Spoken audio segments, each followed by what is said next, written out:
Okay, welcome back.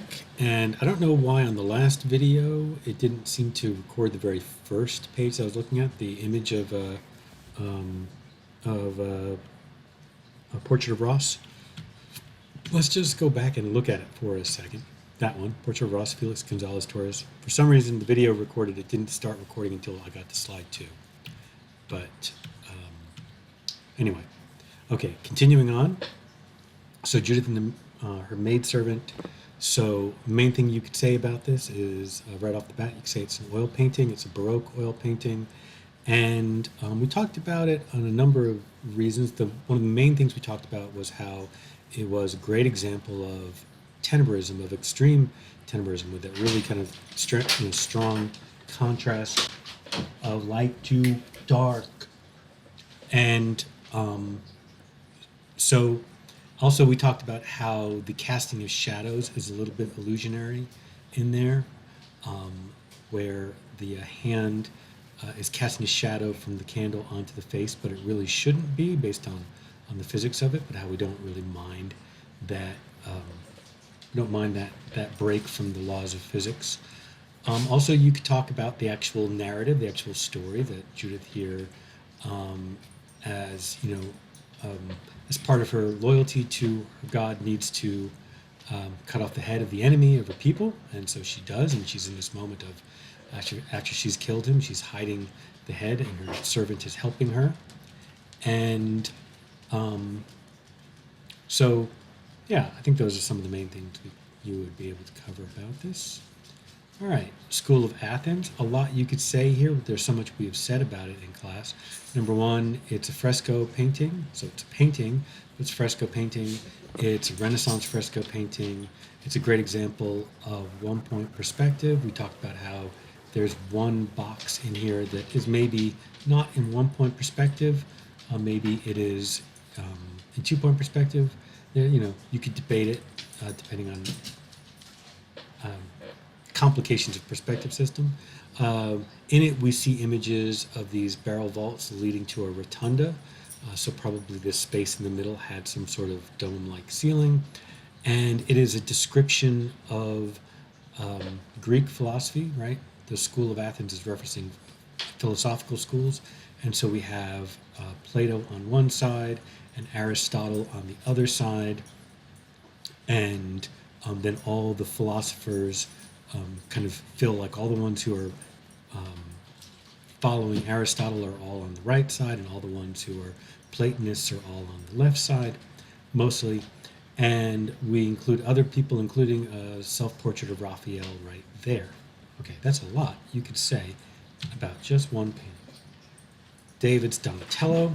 It is a cast bronze statue. It is it's freestanding, it's fully in the round, and it's a great example of contrapposto. It's a Renaissance sculpture, and you could talk about just the narrative. I mean, we have a lot of images of David, but you could talk about how the choices that Donatello here chose to have David standing on the head of. It seems to be a theme for this class. A lot of beheaded heads. In this class. David standing on the head of Goliath. And yeah, that's a lot we covered right there. So the Lamentation, it's another example of fresco painting, and we talked a lot about it in terms of it's a kind of a proto-Renaissance, right? Because Giotto is just a little bit before the beginning of the Italian early Renaissance. So proto-Renaissance fresco painting. Giotto is credited with basically starting the Renaissance. The many Renaissance artists saw him as the beginning and as the master. And but we also talked about it in terms of composition, the way the geometric structure, right, the diagonals, not only the corner diagonal, but like the diagonal from like the 2/3 mark down to the bottom, and how they all lead your eye to this moment, right?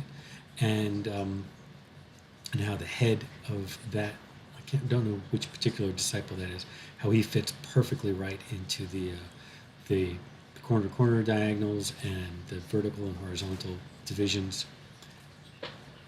Okay. Chartres Cathedral, an early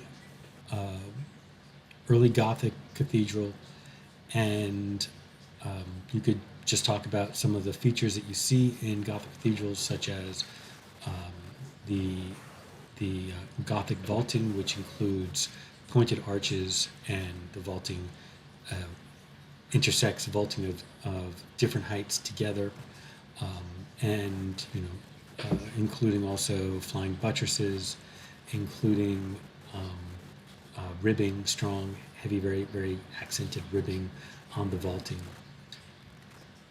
and just also that general kind of upward lift that you have in Gothic cathedrals that's different, sometimes just slightly different, but always different from Romanesque.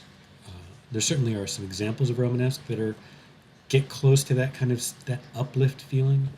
Some examples of Romanesque cathedrals, but really the Gothic cathedrals have this much more vertically moving forward and almost weightless feel. Okay, and this is the last one, Dying Lioness. Number one, I want to emphasize for a lot of people, remember that this is this is an Assyrian work from 640 BCE, and is not in any way, although it may be connected to, in some kind of like deep repetition of deep kind of higher deep themes, right? You could say there's a connection between this and, let's say, the Wall of Lines, the Paleolithic works that were obsessions with lines. But this is not a Paleolithic work. This is not the Wall of Lines from Chauvet Cave. This is a completely different work from a completely different time period. Okay, so what would you say about it? Well, it is a great example of low relief sculpture.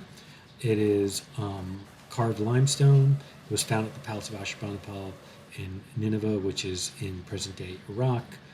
And we talked about it for a number of other reasons. One of the main reasons we talked about was about the relationship between politics and power and art, and how it's hard for us as modern people to know exactly why this was carved the way it was.